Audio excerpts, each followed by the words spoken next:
Here's these belief systems that are ancient and complex, and we can step outside of them, and there's this transcendent rationality that we could all aspire to that would solve the problems. It's like, okay, what is it?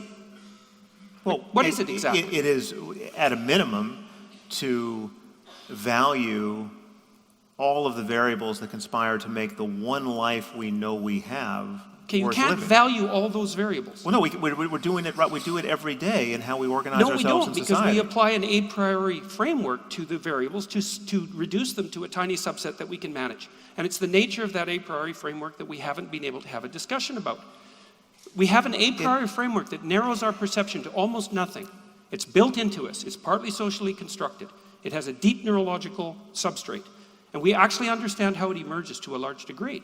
And the thing is that... But I don't think that's actually our difference. I mean, so the a priori framework operates in many different spaces, which again, we can't necessarily analyze, but it makes it no less true. So if you put your hand on a hot stove, you will immediately feel a very good reason, in fact, an unarguably good reason to remove it, right? And it doesn't require moral philosophy to get you there.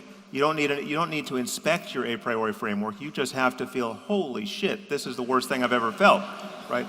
And there's so many moments like that in life that we dimly understand sometimes. What if you're trying to rescue your child from a fire? Well, exactly. Then you have some other goal, right? Yes, that is going to cause you to brave that suffering, right? Yes. But again, trying to rescue your child from a fire is pretty close to the hot stove in not needing to be analyzed, right? The imperative to rescue it becomes harder when you have to rescue someone else's child from a fire, and you're worried about orphaning your child who's standing next to you on the sidewalk, right? Then we get into the domain of moral philosophy, and then you can say, well, how much do each of us owe the children of other people, right? How much should I risk my life and risk orphaning my child to rescue your child?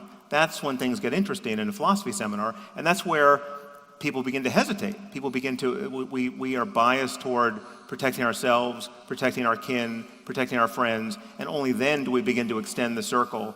And again, but this is not a mystery where we want to go here. We want to extend the circle more and more and build institutions and societies that implement our best selves at our best moments more and more. It makes it more effortless to be good in the world. We want good incentives. Can we take your example seriously here for a second? Yeah.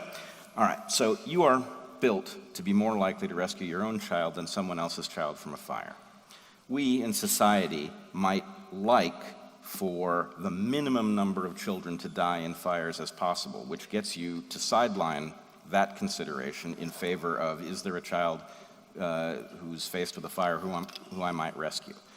Religions do exactly this restructuring of values because they say something like, actually, your goodness in risking your own life to save that other child from a fire is observed, and it is calculated, and you will be rewarded for it in some way. That's one possible benefit of some religions, right? Good. And again, so you put that on the balance, but I have a lot to put on the other side of the Sure balance. you do. Right? I know you've got how a it's going to never-ending swing. list. Look, right. I want to. That's what I'm trying to point out to Jordan here, which he actually acknowledges, which is that he's got a big stack of good things that come from this heuristic, but he's also acknowledging but this is actually this is our core disagreement here, which is however the balance is going to swing. The difference between us here is that I think we read the utility of anything, but in this case, religious thinking,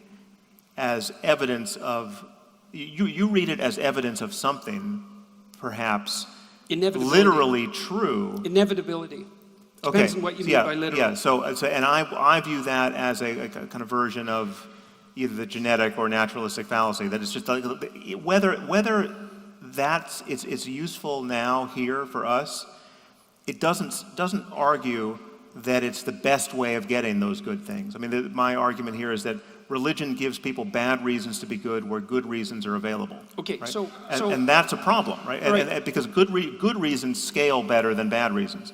And I think we can even if you take the case where religion is clearly useful in a life-saving, utterly benign way. In virtually all of those cases, I think I can get you there by some other way without the downside, or if not, that's just one of those cases where, yes, the fiction was more useful than any possible truth.